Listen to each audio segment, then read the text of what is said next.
Hurmatli obunachilarimiz, BMW X7 bilan GLS ideal alternativasi Infiniti QX80. Bu avtomobilimizda bor, navorat Mercedes, BMWda ham yo'q va bu avtomobilimiz eng asosiy sifati mikroavtobus ekan. Boshladim. Qadam videoga necha niyat qilganlardan bitta like iloyim, hammaga kamida bitta shunaqasi nasib etsin. 22 diskali avtomobilimizning orqalari juda katta va komfortli. Qaranglar, bordoviy qora salon avtomobilimiz 3-rядlarigacha regirovka bo'ladi.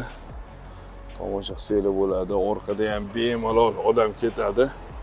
Avtograf komplektatsiyada test drive boshladi. Salonimiz juda raskoshniy, ikkita monitor, Face ID, head-up display, orqa kamera, klitch degan akustika, aktivniy шумоподавление bilan bu yerda переключение knopkada ekan. Bismillah deb deyni bosamiz. Bu avtomobilimiz 3,5 litr ikkita turbinaga ega bo'lgan motor, 6,5 sekund 100 gacha, hurmatli obunachilarimiz.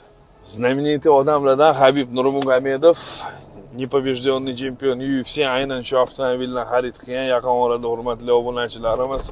Va bu avtomobilni haydagandan keyin tushunmayman, chunki bu sizlarga elegantность beradi, уверенность beradi va eng основной komfort, hurmatli obunachilarimiz. Avtomobilda yurganingizda avtomobil juda послушный, buni mощности o'ziga shu go'dasiga yarasha juda yetarlicha va saloni ekstra komfort, hurmatli obunachilarimiz. Abduf Abagrev sideniyalar u orqada 3-rядlargacha mavjud va orqa rядlari ham regirovka qiladi. Bu uncha avtomobilda qilinmaydi. Qaranglar, ketishi.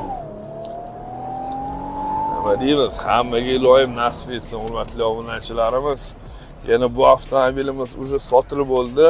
Buni 20 kunda oq rang keladi va undan tashqari zakazga ham aynan shu avtomobilni olib kelib beramiz. Kimga kerak bo'lsa bemalol avtolizerga murojaat qilsanglar bo'ladi. Avtomobilni haydab bizga qilgan xulosa, hurmatli obunachilarimiz, avtomobilning podveskasi любой yo'llarni prям tekis qilib berar ekan. Juda yumshoq avtomobil. Mazza qilib odam haydab yurar ekan.